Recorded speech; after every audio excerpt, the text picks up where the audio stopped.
नमस्कार, मैं हूं आरिश अजहर आपके साथ। सूबा बोलेगा में आपका स्वागत है और आज हम सूबा बोलेगा में बात करेंगे मिनी लॉकडाउन की तैयारी।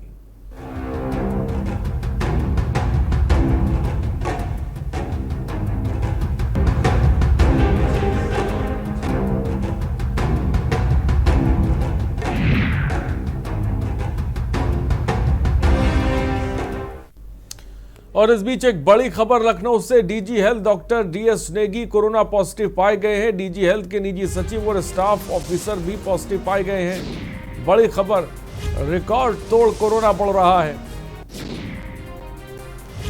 और लखनऊ से इस बीच एक बड़ी खबर आपको बता रहे हैं। वैक्सीनेशन के बाद भी कोरोना पॉजिटिव हो गए हैं। DG health doctor DS Negi corona positive पाए गए हैं। डीजी हेल्थ के निजी सचिव और स्टाफ ऑफिसर भी पॉजिटिव मिले हैं। नेगी समय दोनों स्टाफ के लोग वैक्सीन की डोज ले चुके थे, उसके बावजूद कोरोना पॉजिटिव हुए हैं।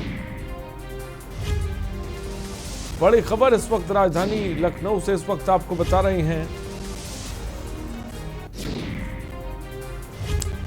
तो भारत में रविवार को कोरोना संक्रमण के मामले 93,249 नए मामले सामने आए। और इन सब के बीच जो ताजा खबर हम आपको बता रहे हैं, एक तरफ रिकॉर्ड तोड़ कोरोना है, दूसरी तरफ जो मेडिकल स्टाफ है, डॉक्टर डीएस नेगी हैं, उनको वैक्सीन का पहला डोज लग गया था, उसके बावजूद भी वो कोरोना पॉजिटिव हो गए।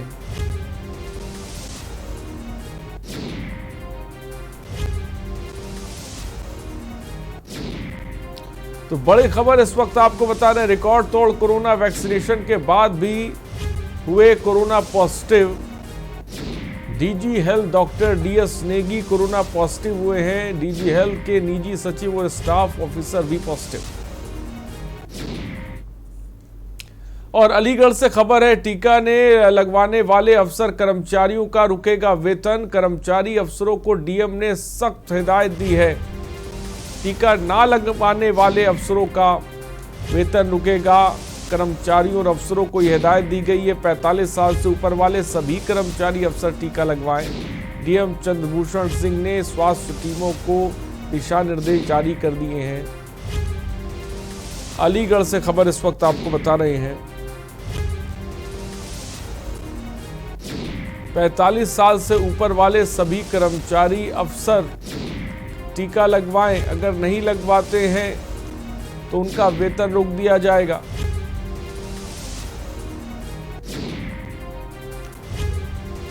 बड़ी खबर इस वक्त आपको बता रहे हैं अलीगढ़ से। 45 साल से ऊपर वाले सभी कर्मचारी अफसरों को टीका लगाना अनिवार्य है। डीएम चंद्रभूषण सिंह ने स्वास्थ्य टीमों को ये निर्देश दिए हैं।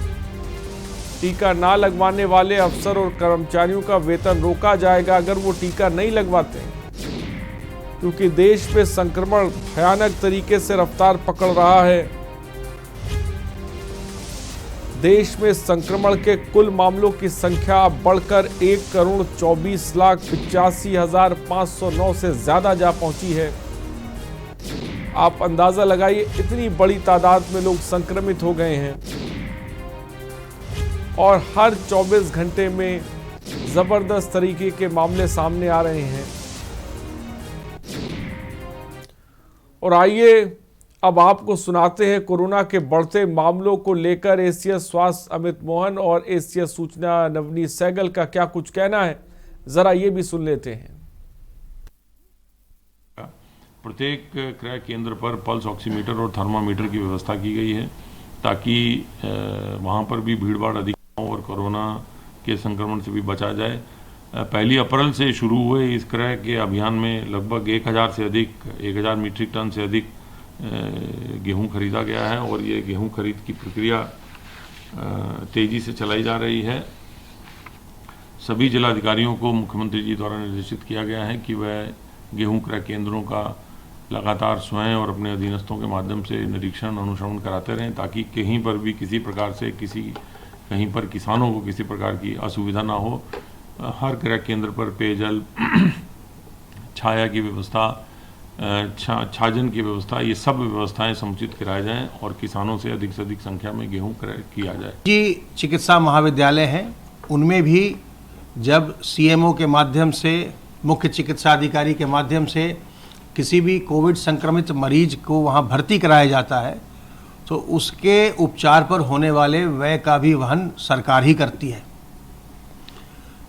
राज्य सरकार के द्वारा कोविड संक्रमित मरीजों के जांच और उनके इलाज की निःशुल्क व्यवस्था व्यापक रूप से करवाई गई है। इसलिए अगर आप में लक्षण आते हैं, और जैसा हम देख रहे हैं कि इस समय देश के अधिकांश प्रांतों में संख्या बढ़ रही है, तो ऐसे में अगर आपके कोई लक्षण आते हैं तो संकोच करने की आवश्यकता नहीं है।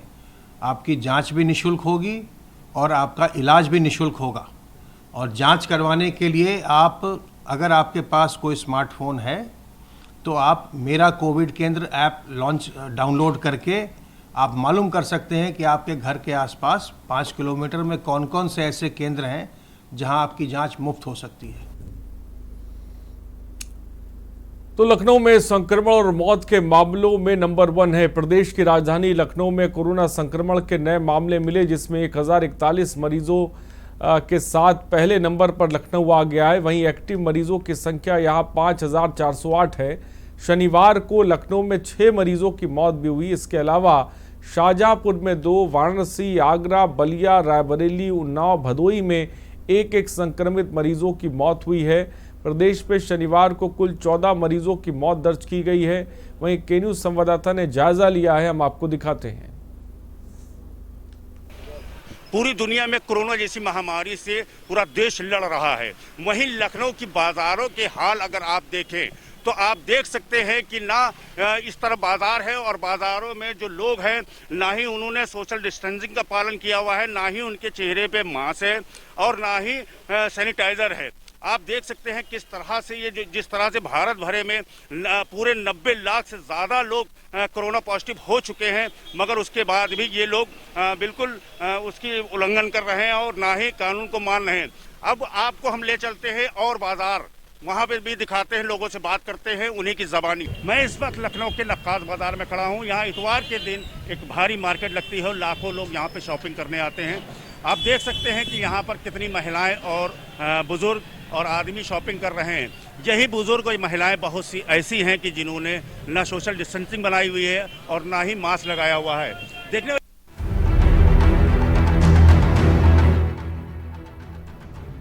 में कोरोना का कहर और संक्रमण जो फैल रहा है वो ग्राफिक्स के जरिए भी हमने आपको दिखाया। देश में कोरोना से हालात बद से बदतर हो रहे हैं। बढ़ते मामलों को लेकर जहां एक और पीएम मोदी ने हाई लेवल बैठक बुलाई, तो वहीं यूपी के मुख्यमंत्री योगी आदित्यनाथ ने स्वास्थ्य विभाग की बैठक बुलाई। यही नहीं, देश में विभिन्न प्रदेशों के मुख्यमंत्री ताबड़तोड़ बैठक कर रहे हैं। आंकड़ों को देखकर लग रहा है कि वाकई स्थिति अत्यंत घातक होती जा रही है।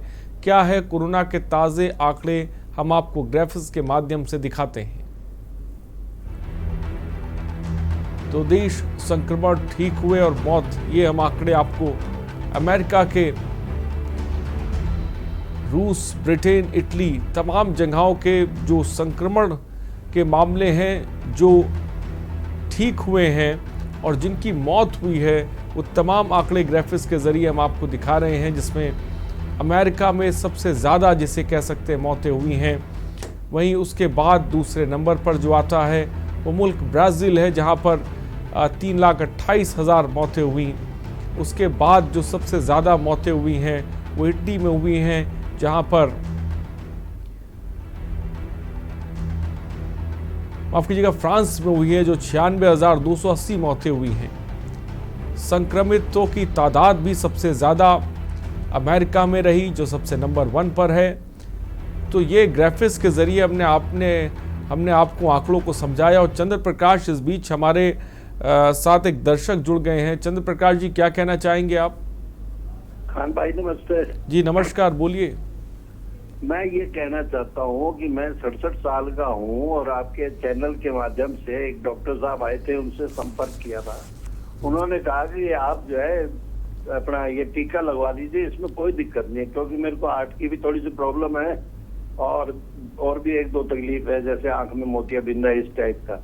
परंतु बड़ी विनम्रता से मैं खान भाई ये कहना चाहता हूँ कि डीएम साहब ने जो निर्णय लिया है कर्मचारियों के ऊपर, वो उन्होंने गलत लिया है। कारण मैं इसलिए गलत कह रहा हूँ कि हमारे हरियाणा में कहावत है कि गरीब की जोरू सबकी भाभी और ठाड़े की जोरू सबकी माँ।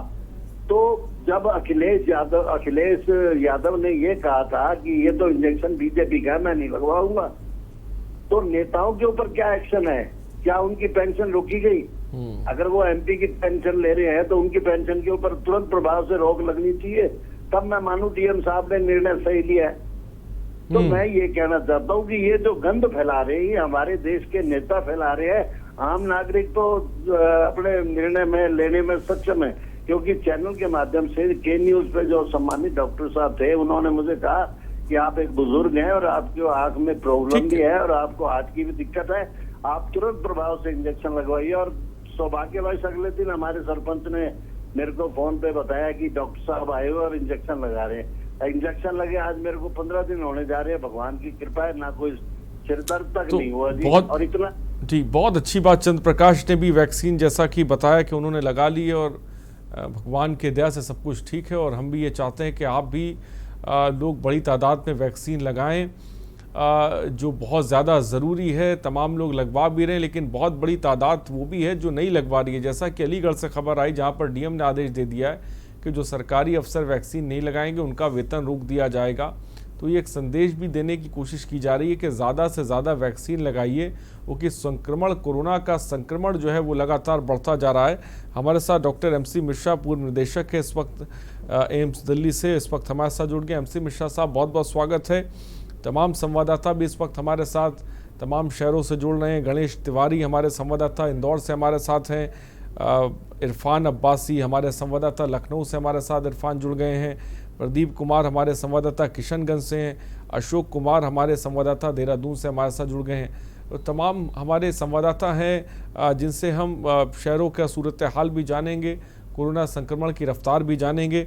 लेकिन आगाज़ सबसे पहले हम करते हैं डॉक्टर एमसी मिश्रा साहब के साथ। एमसी मिश्रा साहब, मौजूदा हालात और जिस तरह से प्रधानमंत्री नरेंद्र मोदी ने अभी वरिष्ठ अफसरों के साथ एक हाई लेवल मीटिंग भी बुलाई है, और दूसरी तरफ वैक्सीनेशन भी लग रही है, कोरोना का संक्रमण भी लगातार बढ़ता जा रहा है। सबसे पहले आपकी पहली प्रतिक्रिया क्या होगी? तो देखिए, जो चर्चा चल रही है अभी, लोगों का कहना यही है, जैसे अभी आपके दर्शक हैं चंद्र प्रकाश, उन्होंने कहा कि उन्होंने टीकाकरण करा लिया है। तो जितने लोग भी टीकाकरण करा रहे हैं, तो उनको अपना बचाव के जो उपाय हैं, जिसमें सबसे ज्यादा महत्वपूर्ण मास्क है। तो मास्क का प्रयोग टीकाकरण के बाद भी इसको आगे इस्तेमाल करते रहना है। ये बात सबको बहुत अच्छे से समझ में आनी चाहिए। इसके अलावा जो हम कह रहे हैं कि टीकाकरण अभियान में, जैसे अभी आपने बताया कि उत्तर प्रदेश सरकार ने सभी सरकारी कर्मचारियों को कहा है कि वो 5 से 6 का टाइम दिया है, 5 से 6। तो ये भी एक अच्छी बात है। 5 से 6 के बीच कहीं तो किस थोड़ा उसको सख्ती करके उसी बीच में लेता है ना, में अगर गति नहीं आती है तो फिर बहुत मुश्किल हो जाएगा। और भी कोई आ रहा है क्या? तो टीकाकरण अपने बता रहे हैं कि अभी लगभग 7.5 करोड़ टीकाकरण हुआ है भारत में। कौन आ रहा है? लगभग इतना देर से खड़ा है। 2 डोज लगी है और बाकी लोगों को अभी एक डोज लगी है। आपने ये भी बताया था कि टीका लगने के बाद भी कोविड हो गया। जी, अभी जो एमसी मिश्रा साहब, एक खबर आई लखनऊ से, जहाँ पर कुछ अफसर और नेगी साहब, डॉक्टर नेगी साहब को जो है पहला डोज लगा था, उसके बाद भी उनको संक्रमण हो गया, वो उनकी रिपोर्ट पॉजिटिव आई। समझना आवश्यक है कि टीकाकरण 100% एफिकेशियस, चाहे वो कोविशील्ड हो, चाहे कोवैक्सीन हो, मॉडर्ना हो, चाहे फाइजर हो। तो 2 वैक्सीन हमारे लग नहीं रही, जो 2 लग रही हैं उनकी जो एफिकेसी है वो एवरेज 70% है। तो 70% का मतलब ये हुआ 30 लोग 100 में रहेंगे जिनको प्रतिरोधक क्षमता उतनी नहीं बनेगी जिसकी उम्मीद की जाती है। तो उन लोगों को तो संक्रमण वैसे भी हो सकता है। फिर अगर कुछ लोग उम्र ज्यादा है या कोमॉर्बिडिटी है तो उनको भी रोग प्रतिरोधक क्षमता स्ट्रांगली नहीं बनती है जिससे कि वो बचा पाए। लेकिन एक बात अवश्य है, टीकाकरण के बाद कोविड की जो बीमारी है वो गंभीर नहीं होगी अगर वैक्सीन काम कर रही है, और मृत्यु से आप बच सकते हैं। ये वैज्ञानिकों का मानना है, और इसीलिए हम लोग कह रहे हैं कि ये 2 वजहों से टीकाकरण करवाएं आगे से आगे आके, और जितनी जल्दी हम इस टीकाकरण को 50 लाख प्रतिदिन या 1 करोड़ तक पहुंचा सकते हैं वो हमें पहुंचाना होगा। अगर इस संक्रमण की जो दूसरी लहर आई है इससे अगर हमें निकलना है तो लोगों को अपना व्यवहार, मास्क जिसको हम कह रहे हैं अच्छे से लगाना है करके, और उसके बाद जितनी भी डिस्टेंसिंग भारत में बहुत हो नहीं पाती है। लोग चाहे वो पब्लिक ट्रांसपोर्ट में जा रहे हो, चाहे इलेक्शन रैली में जा रहे हो, चाहे वो किसी गैदरिंग में जा रहे हो, किसी जा रहे हो, डिस्टेंसिंग तो यहाँ नहीं हो पाती है। कॉलेजेस इसीलिए बंद किए गए हैं, बहुत सारी यूनिवर्सिटी कैंपसेस में संक्रमण फैला है। अब कुछ छात्रों को होता है, वो सबको हो जाता है क्योंकि वो मास्क नहीं लगा रहे हैं। अच्छा, लक्षण रहित संक्रमण भी बहुत ज्यादा है। 80% लोगों को, जैसे राजस्थान से रिपोर्ट आई है, 80% लोगों को डिजीज या तो लक्षण रहित है या बहुत कम सिम्टम्स है। एक तरह से तो अच्छी बात है, लेकिन वो लोग संक्रमण फैलाएंगे। ठीक है एमसी मिश्रा साहब, मैं आऊंगा। कुछ दर्शक इस बीच हमारे साथ जुड़ गए, आशुतोष लखनऊ से। आशुतोष, क्या कहना चाहेंगे आप? आशुतोष, क्या मेरी आवाज आप तक पहुंच रही है? दिलीप कानपुर से इस बीच एक दर्शक है, विवेक कानपुर से। विवेक, क्या कहना चाहेंगे आप? जी सर, मैं ये जानना चाह रहा था, जिस तरीके से अभी जो कोरोना का ये जो कहर देखा गया था, उसके बाद में जिस तरीके से अपने देश में फिर से जो कोरोना के जो मरीज हैं वो उनकी संख्या लगातार बढ़ रही है, जिसको लेकर वैक्सीन भी सरकार की तरफ से एक वैक्सीन दी जा रही है, जो संक्रमित मरीज पाए जा रहे हैं। फिर भी इसके बावजूद जो कोरोना के जो पेशेंट हैं उनकी संख्या बढ़ती जा रही है। इसके बारे में सच को जानना चाहते हैं। एमसी मिश्रा साहब, एक दर्शक हैं विवेक कानपुर से जुड़े हुए थे, जिनका ये कहना है कि भाई बड़े पैमाने पर एक तरफ वैक्सीन भी लग रही है, लेकिन उसके बावजूद भी संक्रमण की जो रफ्तार है वो लगातार बढ़ती जा रही है। अचानक ऐसा क्यों हो गया? जब हम बड़े पैमाने पर वैक्सीन भी लगा रहे हैं, उसके बावजूद भी ऐसा क्यों हो रहा है? देखिए, वैक्सीन तो अब लगना शुरू हुई है मार्च से। तो मार्च में जिनको मान लीजिए 1 मार्च से भी लोग आए हैं आगे, और 1 मार्च से पहली डोज लगी, दूसरी डोज अब उनको लगेगी 15 अप्रैल के आसपास या उसके बाद। और उसमें जो भारत बायोटेक की है कोवैक्सीन, उसकी लगेगी आज या कल में या 1 हफ्ते के अंदर। तो अब तक दोनों डोज न लग जाएं, और उसके भी 2 हफ्ते के बाद फिर रोग प्रतिरोधक क्षमता बनती है। इसलिए 1 डोज वैक्सीन की करोड़ जो वैक्सीनेशन हुए हैं 7.5 करोड़, उसमें से केवल 1 करोड़ लोगों को ही दोनों डोज लगी हैं। बाकी लोगों को अभी एक ही डोज लगी है। इसलिए ये कहना कि वैक्सीनेशन पर्याप्त मात्रा में हो गया है वो उचित नहीं होगा। इसीलिए हम लोग कहते हैं कि वैक्सीन लगने के बाद भी आप बचाव के उपाय को, ये मास्क तो आपकी सबसे अच्छी वैक्सीन अभी वैक्सीन लगने के पहले भी और वैक्सीन लगने के बाद भी यही रहना है। वैक्सीनेशन का असर हमको जून और जुलाई में देखने में आएगा, जब एक साइजेबल पॉपुलेशन को जाएगा और दोनों डोज उस पॉपुलेशन को लग चुके होंगे मई या जुलाई में। ठीक है डॉक्टर साहब, कुछ और दर्शक भी हमारे साथ हैं, मैं चाहूंगा कि उनको भी मैं ले लूं। और जो तमाम लोग इस वक्त के न्यूज़ देख रहे हैं, सुबह बोले कार्यक्रम देख रहे हैं, डॉक्टर साहब भी हमारे साथ बैठे हैं, एमसी मिश्रा साहब जाने माने डॉक्टर, तो आप उनसे भी सवाल ले सकते हैं अगर आपके जहन में कोई सवाल है। विजय लखनऊ से इस बीच एक दर्शक है। विजय, आप क्या कहना चाहेंगे? विजय, मेरी आवाज आप तक पहुंच रही है? और झारखंड से कमलेश दर्शक इस बीच हैं। कमलेश, अपनी बात को रखें। राम झांसी से इस बीच एक दर्शक है। राम, आप क्या कहना चाहते हैं? राम, क्या मेरी आवाज़ आप तक पहुंच रही है? तो शायद राम तक मेरी आवाज़ नहीं पहुंच पा रही। फिलहाल आप तमाम लोगों का बहुत बहुत शुक्रिया हमसे जुड़ने के लिए। आप फिर से कोशिश कर सकते हैं। सीधे रुक करते हैं सबसे पहले राजधानी लखनऊ का। इरफान अब्बासी हमारे संवाददाता इस वक्त हमारे साथ हैं राजधानी लखनऊ से। इरफान, राजधानी लखनऊ की अगर हम बात करें तो संक्रमण के मामले में यूपी में सबसे टॉप पर जा रहा है। ये स्थिति लखनऊ में क्यों बनती जा रही है? संक्रमण के मामले किस तरह से रफ्तार पकड़ रहे हैं? इसको लेकर किस तरह के कदम उठाए जा रहे हैं? इरफान बताएं।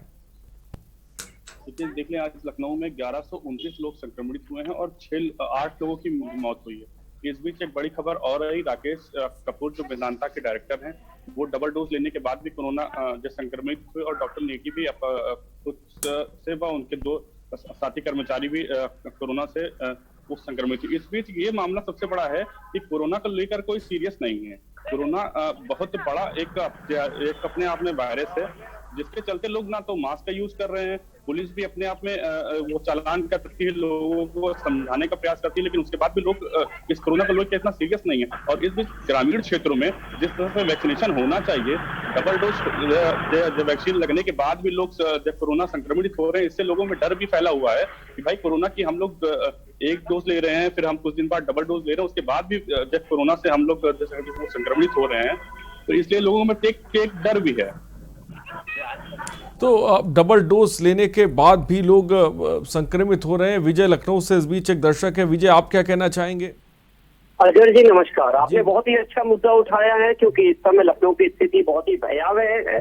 लेकिन सबसे बड़ी समस्या ये है अजय जी कि इसके लिए आखिर जिम्मेदार क्यों है? कौन कौन है इसके लिए जिम्मेदार? क्या सिर्फ जनता जिम्मेदार है? एक तरफ तो अभी आपने देखा कुछ समय पहले लोकार्पण और शिलान्यास हो रहा था, कितनी भीड़ थी लखनऊ में। एक तरफ कहा जाता है 2 गज दूरी बहुत जरूरी, मास्क बहुत जरूरी, लेकिन ना तो मास्क लोगों के चेहरे पे दिख रहा है, अगर दिख रहा है तो वो लगा नहीं है, लटका हुआ है। उसके बाद ये कहा जाता है कि जब तक दवाई नहीं तब तक ढिलाई नहीं है, तो दवा भी आ गई, लेकिन दवा लगने के बाद 2 टीके लग चुके। अभी आपने वेदांता के डायरेक्टर साहब के बारे में पता किया होगा, आपको भी खबर मिली होगी, 2 टीके लगने के बाद भी अगर कोरोना हो रहा है तो इस वैक्सीन के ऊपर आखिर क्या आदमी भरोसा करेगा? बड़ी बात विजय ने उठाई। फिलहाल विजय बहुत बहुत शुक्रिया। राजेश इस बीच एक दर्शक हमारे साथ है। राजेश, आप क्या कहना चाहेंगे?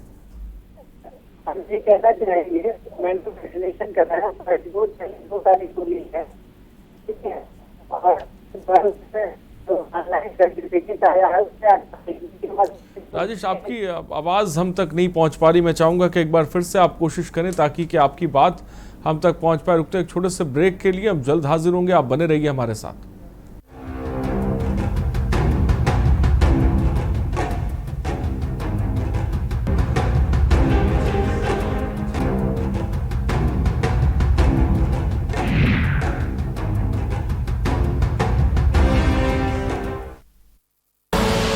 आप देख रहे हैं के न्यूज, खबरों का सारथी।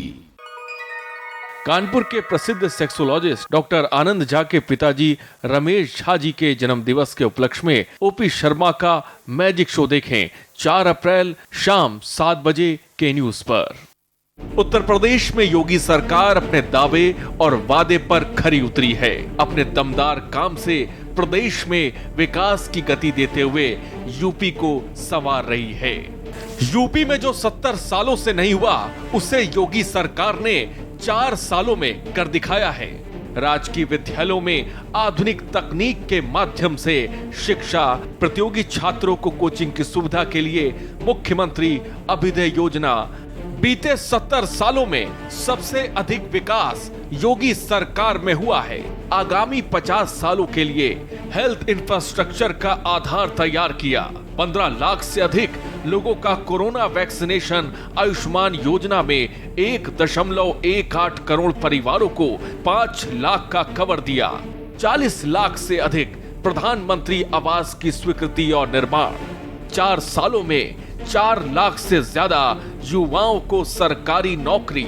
गन्ना किसानों को 1.25 लाख करोड़ का रिकॉर्ड भुगतान। 341 किलोमीटर लंबे पूर्वांचल एक्सप्रेसवे का तेजी से निर्माण। 2,61,00,000 शौचालयों का निर्माण कराया। योगी सरकार ने विकास की दृढ़ इच्छा शक्ति से अपने काम के दम पर यूपी की तस्वीर बदल कर रख दी है। काम दमदार योगी सरकार। खुदी को आजमाया है तो ये अंदाज आया है, खुदी को आजमाया है तो ये अंदाज आया है। तुम में भी मैं हूं, शुद्ध प्लस पान मसाला। आप देख रहे हैं के न्यूज, खबरों का सारथी।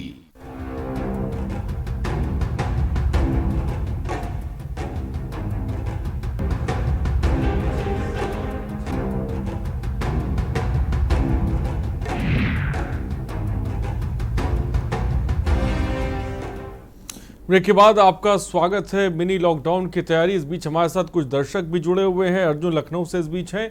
अर्जुन अपनी बात को रखें। हेलो। हाँ अर्जुन, क्या कहना चाहते हैं आप, बोलिए। सर मैं ये बोलना चाहता हूँ कि जिस तरीके से कोरोना बढ़ रहा है और हमारी सरकार जिस तरीके से ध्यान नहीं दे रही है, अभी देखिए कुछ दिन पहले ही आपने भी कवर किया होगा इसको कि फंड जैसे मॉल को और बहुत ढेर सारी शॉप्स में जो है कि सील किया गया था। उसके बावजूद दूसरे या तीसरे दिन ही एक बहुत बड़ा आयोजन किया गया जो कि आयोजन नहीं किया जाना चाहिए था।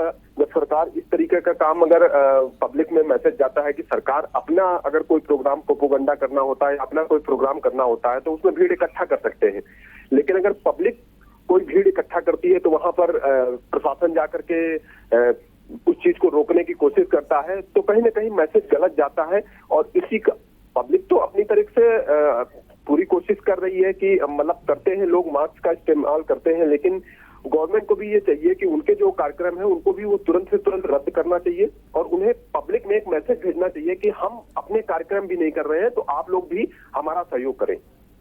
ठीक है, बहुत बहुत शुक्रिया अर्जुन हमारे साथ जुड़ने के लिए। सुमन इस बीच जुड़ी हुई। सुमन, आप क्या कहना चाहती हैं? सुमन, क्या मेरी आवाज आप तक पहुंची? जल्दी से अपनी बात को रखें। ठीक है, जगदीश हमीरपुर से। जगदीश, आप क्या कहना चाहते हैं? हाँ जी, मेरा कहना यह है कि पब्लिक में स्वच्छंदता को स्वतंत्रता में कैसे बदला जाए ताकि वो कोविड गाइडलाइन है, कोविड के नियम है, उनका पालन किया करें। ठीक है जगदीश, आपकी बात आ गई। बहुत बहुत शुक्रिया हमसे जुड़ने के लिए। इस बीच एक खबर बुलंदशहर से आपको बताने जा रहे हैं। फिर कोरोना मरीजों की संख्या बढ़ रही है। आज 21 नए कोरोना मरीज आने से हड़कंप मच गया बुलंदशहर में। जिले में बढ़कर 84 हुई कोरोना मरीजों की संख्या। अब तक 94 कोरोना मरीजों की मौत भी हो चुकी है। बड़ी खबर बुलंदशहर से इस वक्त आपको बता रहे हैं। कोरोना मरीजों की संख्या बुलंदशहर में भी बढ़ रही है। आज 21 नए मरीज सामने आए हैं। जिले में बढ़कर 84 कोरोना मरीजों की संख्या। और इरफान ने जैसा बताया, लखनऊ तो नंबर 1 पे है। बुलंदशहर से खबर इस वक्त आपको बता रहे हैं।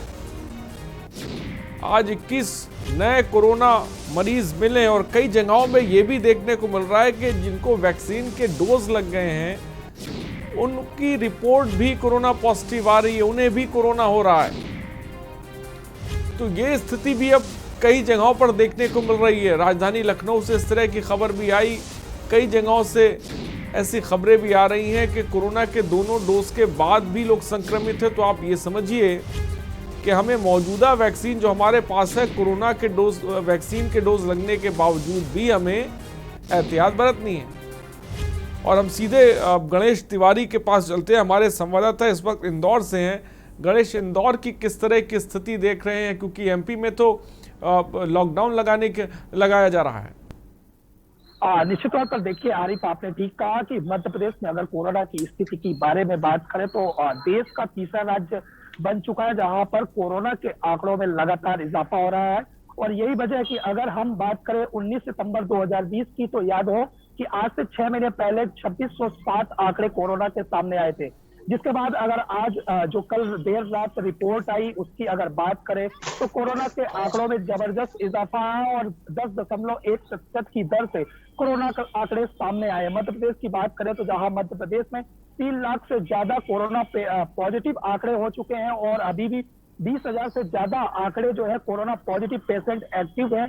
वहीं अगर मध्य प्रदेश की कल रात्रि रिपोर्ट की बात करें तो 2839 आंकड़े सामने आना कहीं ना कहीं मध्य प्रदेश के लिए एक बार फिर चिंताजनक स्थिति है कि एक बार फिर मध्य प्रदेश में वैसी ही स्थिति बनती जा रही है जैसे कि पहले थी। अगर बात करें इकलौते इंदौर की तो मध्य प्रदेश की औद्योगिक राजधानी कहे जाने वाले शहर इंदौर में भी लगातार कोरोना के आंकड़ों में इजाफा नजर आया है और यही वजह है कि कल 708 आंकड़े जो है इकलौते इंदौर में आए, तो वही 500 से ऊपर के मामले जो है इकलौते भोपाल में आए। तो लगातार कोरोना के आंकड़ों में लगातार मध्य प्रदेश में इजाफा हो रहा है, जहां 15 लोगों की मौत हुई है और 20,000 से ज्यादा कोरोना पॉजिटिव आंकड़े अभी भी एक्टिव है। ऐसे में मध्य प्रदेश सरकार के लिए निश्चित तौर पर चिंताजनक स्थिति है और लगातार मध्य प्रदेश सरकार इस पर प्रयास कर रही है। जगह जगह अगर कई जिलों की बात करें तो मध्य प्रदेश में जहां इसके पहले 12 जिलों पर लॉकडाउन लगा दिया गया था रविवार को और नाइट कर्फ्यू ऑलरेडी लगा हुआ है, लेकिन अब जो महाराष्ट्र से सटे महाराष्ट्र बॉर्डर से सटे हुए जिले हैं, बात करें जो 4 जिले हैं रतलाम, खरगोन और आपका बैतूल और छिंदवाड़ा, यहाँ पर भी अब 2 दिन और 3 दिन का लॉकडाउन लगाया गया है। छिंदवाड़ा की बात करें तो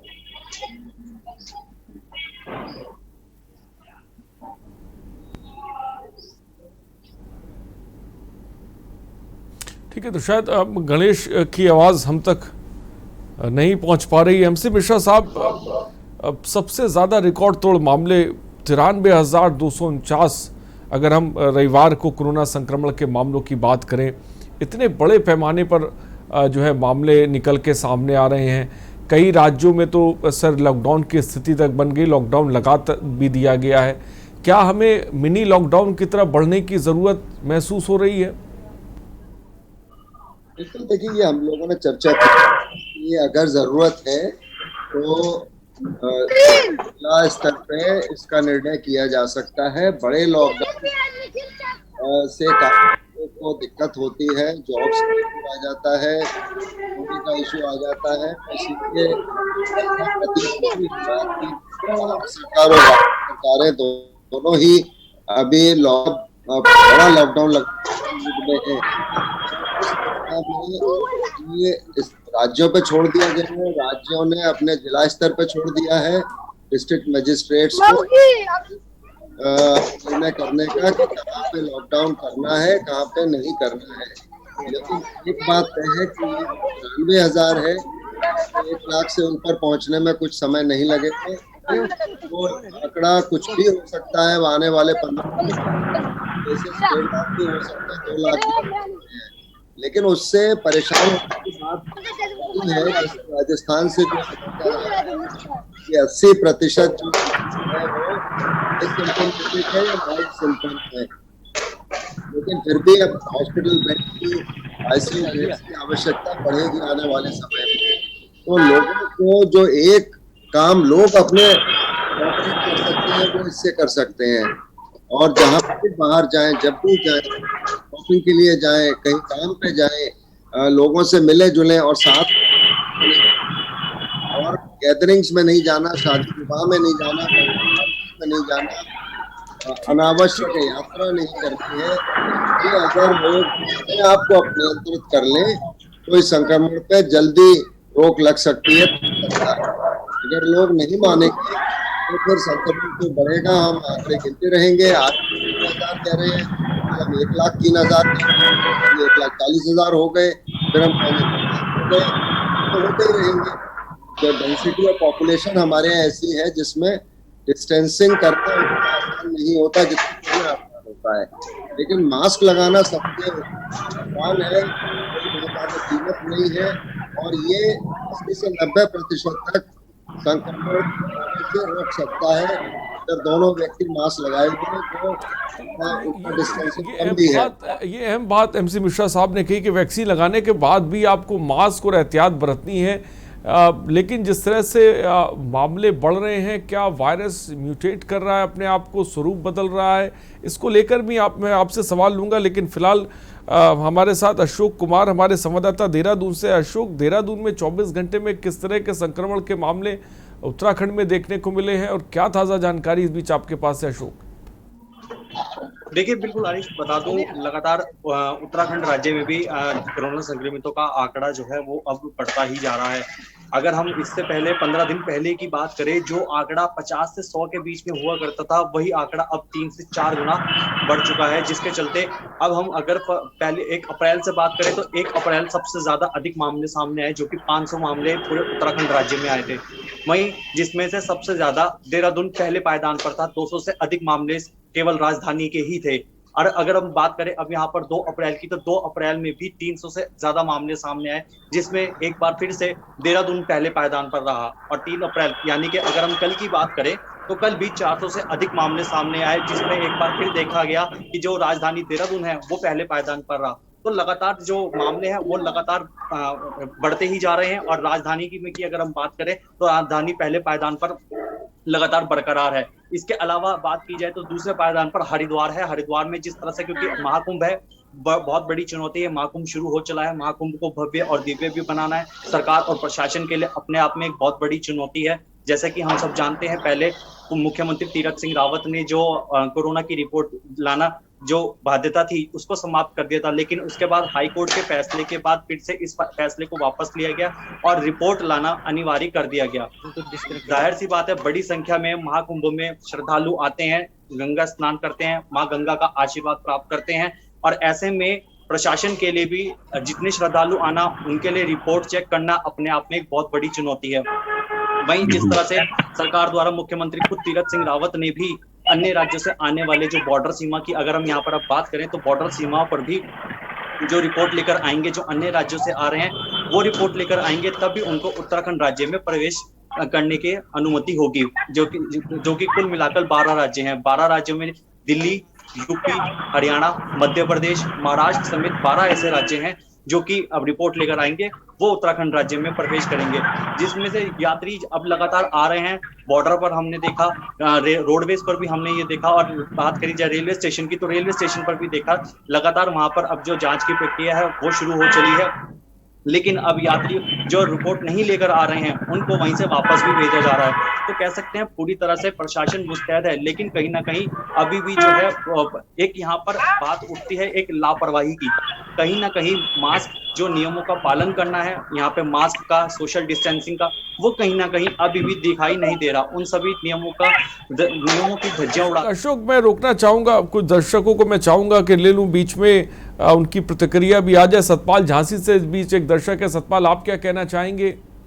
मैं ये कहना चाहता हूँ कि आज सवेरे एक चैनल जो है खोला अपना, जो है मतलब तो उसके अंदर ये देखा कि रुड़की के अंदर जो है कोविड के जो है मतलब जो है किटें जो है मतलब जो टेस्ट करने वाली सैकड़ों की तादाद में मतलब कूड़े में पड़ी हुई। तो किस प्रकार टेस्ट हुआ, जो कि मतलब बिना यूज किए हुए उनको कूड़े के अंदर डाली है और टेस्टिंग बता दी कि मतलब ये टेस्टिंग हो रही है। ठीक है, बहुत बहुत शुक्रिया सतपाल हमारे साथ जुड़ने के लिए। उमेश मेरठ से इस बीच एक दर्शक है। उमेश, क्या कहना चाहते हैं आप? हाँ जी, नमस्कार साहब। जी नमस्कार, बोलिए जल्दी से। हाँ, मैं ये कहना चाहता हूँ, कोरोना की कहर को देखते हुए सरकार को जो है पंचायत के इलेक्शन पोस्टपोन कर देने चाहिए, क्योंकि पंचायत के इलेक्शन में काफी भीड़ इकट्ठी हो रही है। इस वजह से इलेक्शन कराना इस समय सही नहीं है। कोरोना का कहर लगातार बढ़ रहा है, सावधानी जरूरी है और जनता को भी मास्क लगाना चाहिए, सोशल डिस्टेंसिंग का पालन करना चाहिए। ठीक है उमेश, बहुत बहुत शुक्रिया। लेकिन इस बीच एक बड़ी खबर हम दर्शकों को महाराष्ट्र से बताने जा रहे हैं। कोरोना को लेकर महाराष्ट्र सरकार का बड़ा फैसला। पूरे महाराष्ट्र में रात 8 बजे कोरोना को लेकर महाराष्ट्र सरकार ने बड़ा फैसला लिया है। रात 8 बजे से सुबह 7 बजे तक कर्फ्यू रहेगा पूरे महाराष्ट्र में। Hotel, restaurant, mall, theatre, garden पूरी तरह से बंद रहेंगे। महाराष्ट्र में शनिवार रविवार को लॉकडाउन का फैसला लिया गया है। बड़ी खबर इस वक्त महाराष्ट्र से आपको बता रहे हैं। कोरोना को लेकर महाराष्ट्र सरकार का बड़ा फैसला। पूरे महाराष्ट्र में रात 8 बजे से सुबह 7 बजे तक hotel, restaurant, mall, theatre, garden पूरी तरह से बंद रहेंगे। और दिनेश शुक्ला मुंबई से हमारे सहयोगी जुड़ गए अधिक जानकारी के साथ। दिनेश, कोरोना को लेकर महाराष्ट्र सरकार ने बड़ा फैसला ले लिया है, क्या जानकारी है दिनेश? देखिए, कोरोना महामारी को आए दिन संकट जो है बढ़ रहा है, इसी को देखते हुए माननीय मुख्यमंत्री उद्धव ठाकरे ने 2 दिन का समय दिया। अगर 2 दिन के अंदर ग्राफ नीचे नहीं आता है तो आगे चलकर लॉकडाउन का भी फैसला हो सकता है, उनके तरफ से इशारा दिया गया है। दिनेश, महाराष्ट्र में कोरोना को लेकर ये बड़ा फैसला है। अब लॉकडाउन की जो बात की जाए, पूरे महाराष्ट्र में रात 8 बजे से सुबह 7 बजे तक जो है कर्फ्यू रहेगा। इस दौरान hotel, restaurant, mall, theatre, garden पूरी तरह से बंद रहेंगे।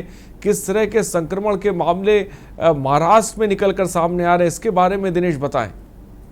देखिए, जो रात 8 बजे से लेकर सुबह 7 बजे तक का जो लॉकडाउन किया गया है, दिशा निर्देश जारी किया गया है, इसके उपरांत भी ग्राफ डेली बढ़ रहा है, ऊपर आ रहा है और मरीजों की तादाद बढ़ रही है। जगह जगह पे ये क्वारंटाइन सेंटर जो बने हुए हैं, कोविड सेंटर बने हुए हैं, उनमें लोगों का इलाज के लिए अत्याधुनिक तकनीक से लैस क्वारंटाइन सेंटर को बनाया गया है।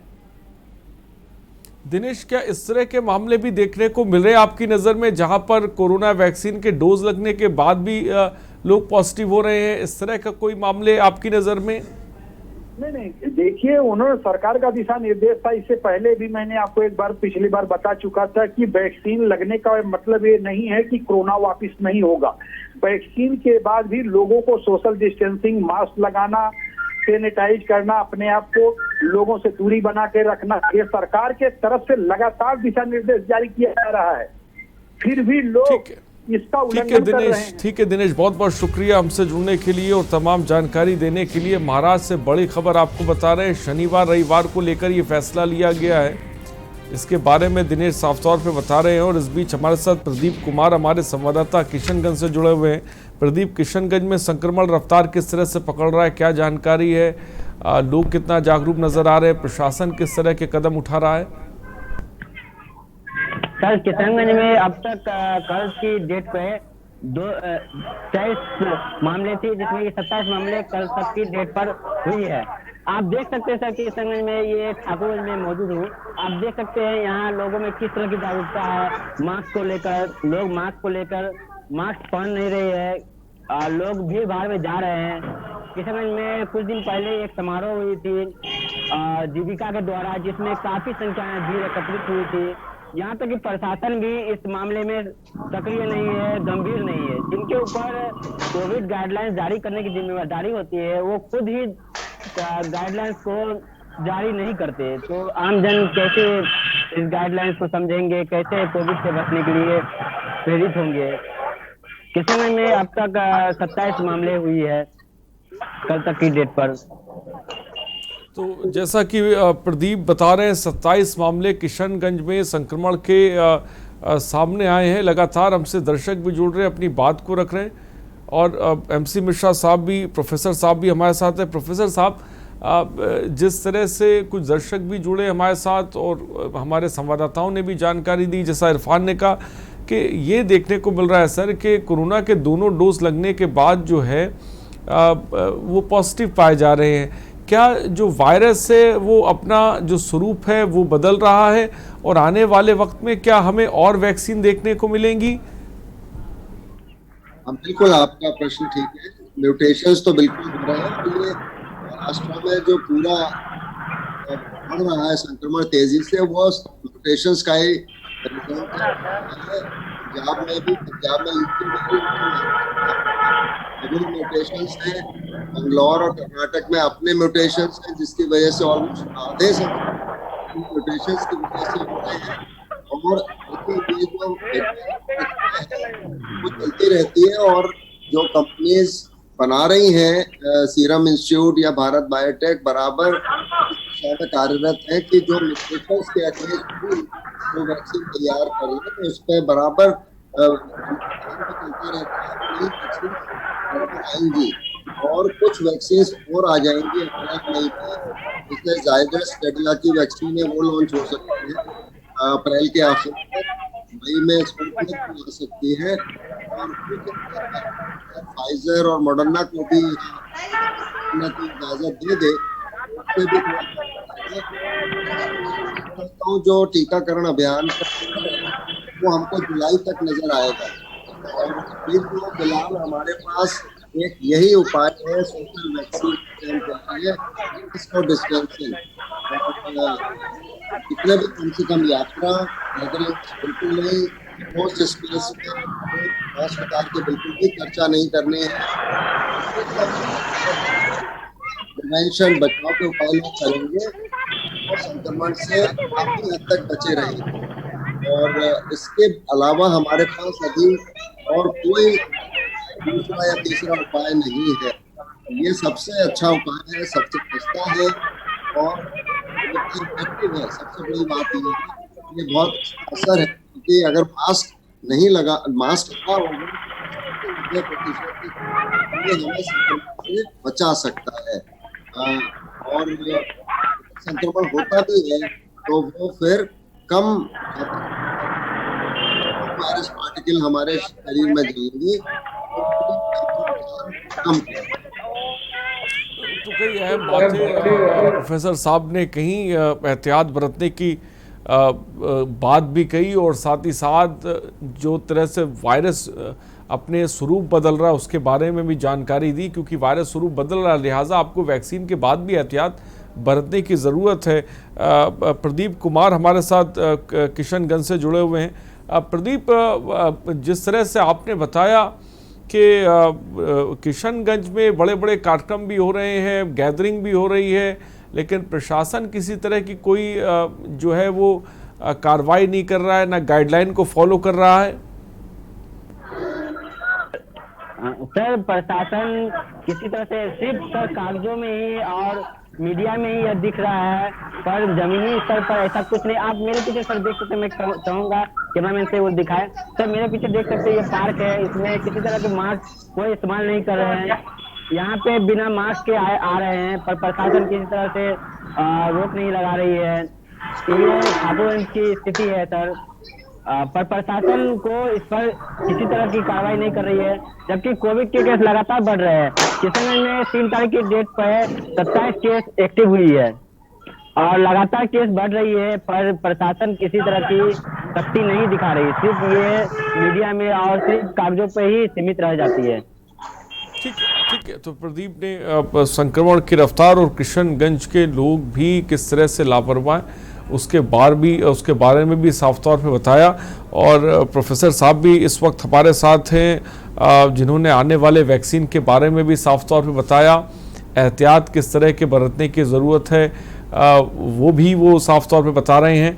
प्रोफेसर साहब, मैं आपसे ये समझना चाहूँगा, जिस तरह से हम बहुत से ऐसे लोग हैं जो वैक्सीन नहीं लगा रहे हैं, हम देख रहे हैं वैक्सीन नहीं लगाने में रुचि ले रहे हैं, हद तक के अलीगढ़ के डीएम को ये आदेश देने पड़े कि अगर आप वैक्सीन सरकारी अफसर नहीं लगाते हैं तो उनका वेतन रोक दिया जाएगा। उन लोगों के लिए आप क्या कहना चाहेंगे? मैं चाहता हूं कि वो भी बताएं कि ये वैक्सीन आखिर जब हमारी बॉडी में इंजेक्ट की जाती है तो क्या काम करती है, इसके दोनों डोज लगने के बाद हमारा इम्यून सिस्टम जो बेहतर होता है उसको सरल भाषा में मैं चाहूँगा कि समझाएं, ताकि कि बहुत बड़ी तादाद में लोग घरों से निकलें और वैक्सीन लगाएं। सर देखिए, वैक्सीन अब मेरे ख्याल से लोग ज़्यादा उत्साह से लगवा सकते हैं, क्योंकि संक्रमण बढ़ रहा है। तो कहीं ना कहीं लोगों के मन में कुछ भ्रांतियां थी पहले वैक्सीन को लेकर के, वो भ्रांतियां भी अब दूर हुई होंगी। क्योंकि प्रधानमंत्री मोदी ने भी 1 मार्च को कोवैक्सीन लगवा ली थी, कोविशील्ड तो लोग लगवा ही रहे हैं।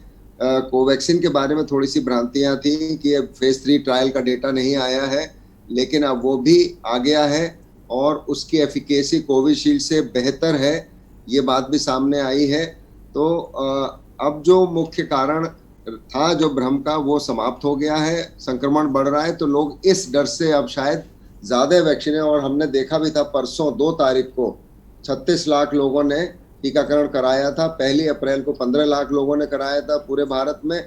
तो हम उम्मीद करते हैं 3 तारीख का, मुझे आंकड़ा अभी पता नहीं है कि कितने लोगों का हुआ टीकाकरण, लेकिन कुल अब टीकाकरण हो गया करीब 7.5 करोड़ लोगों का, जिसमें से 1 करोड़ लोगों को लगभग 2 डोजेज लग गई हैं।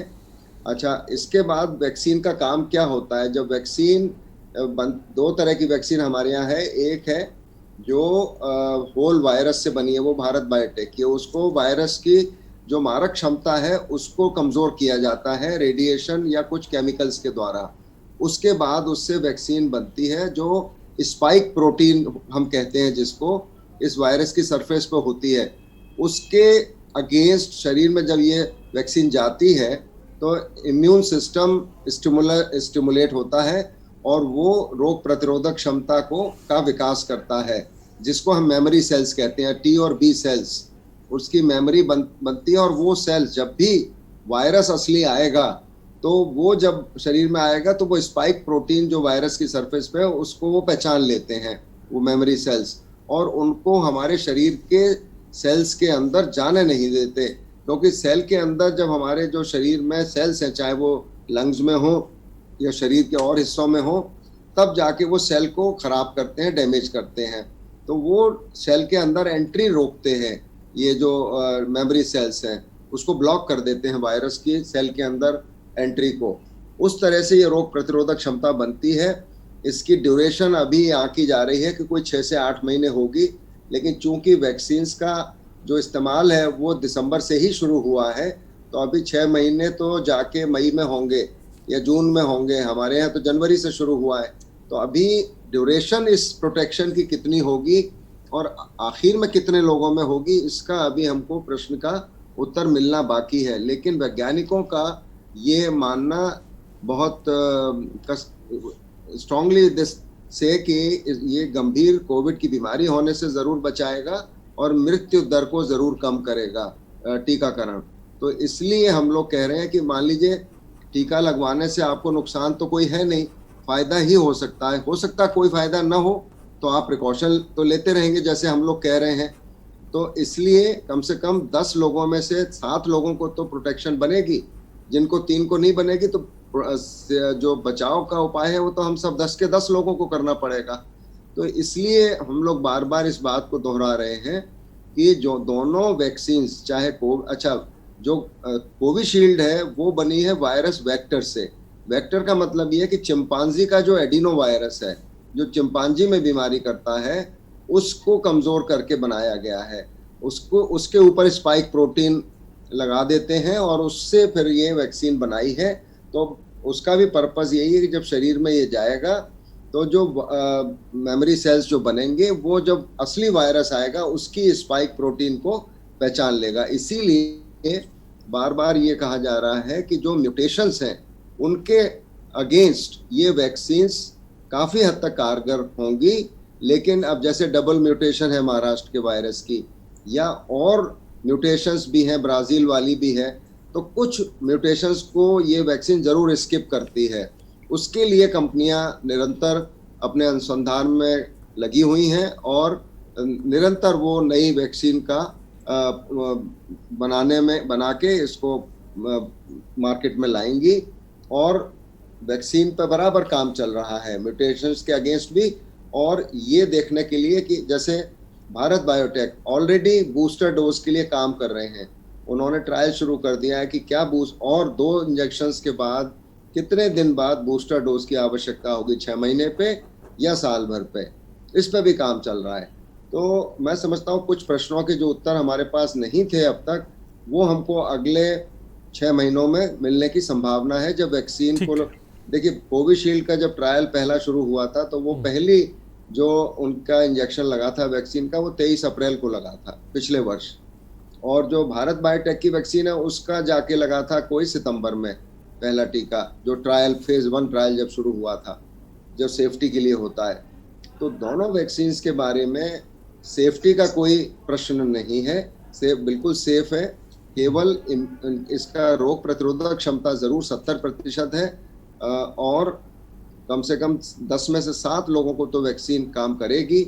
इसलिए जिन 3 में नहीं करेगी, हमें मास्क फिर भी लगाना है, वैक्सीन लग जाएगी तो भी लगाना है। तो इसलिए कोई चिंता ना करें लोग, म्यूटेशंस क्या हो रहे हैं, काम करेगा नहीं करेगा, आप मास्क लगाइए, दूरी मेंटेन करिए, अपना हाइजीन का ख्याल रखिए, और अपने इम्यूनिटी को जैसे भी काढ़ा पी के, अच्छे फल सब्जी खाने, डाइट में अपना प्रिकॉशन, एक्सरसाइज, योग, ये सब करते रहें तो आप स्वस्थ रहेंगे और इन्फेक्शन आपको नहीं होगा। और यदि लक्षण रहित इन्फेक्शन होता भी है तो आप पूरा प्रिकॉशन लेंगे, अपने मुंह पे मास्क लगाएंगे और दूसरों से, अपने घर वालों से भी बचे रहेंगे, कमरे में अपने को आइसोलेट कर लेंगे और उस प्रकार से आप घर वालों को भी बचा सकते हैं और बिना मास्क के आपको कहीं पे भी कदम नहीं रखना है। ठीक है एमसी मिश्रा साहब, वक्त की थोड़ी सी कमी है फिलहाल, माजरत चाहूँगा। बहुत बहुत शुक्रिया हमसे जुड़ने के लिए और भारत बायोटेक और कोविशील्ड वैक्सीन को लेकर जो डीप इन्फॉर्मेशन जानकारी आपने दी उसके लिए बहुत बहुत शुक्रिया। तो तमाम दर्शकों ने सुना एमसी मिश्रा साहब ने ये वैक्सीनें किस तरह से बनाई गई, कैसे इनका ट्रायल हुआ, ये पूरी तरह से सुरक्षित है, इसको लेकर तमाम जानकारी दी। संक्रमण बढ़ रहा है, वैक्सीनें आपको लगानी है और साथ ही साथ आपको एहतियात भी बरतना है, ये बहुत ज़रूरी है। सुबह बोलेगा में इतना ही, बने रहिए हमारे साथ। नमस्कार।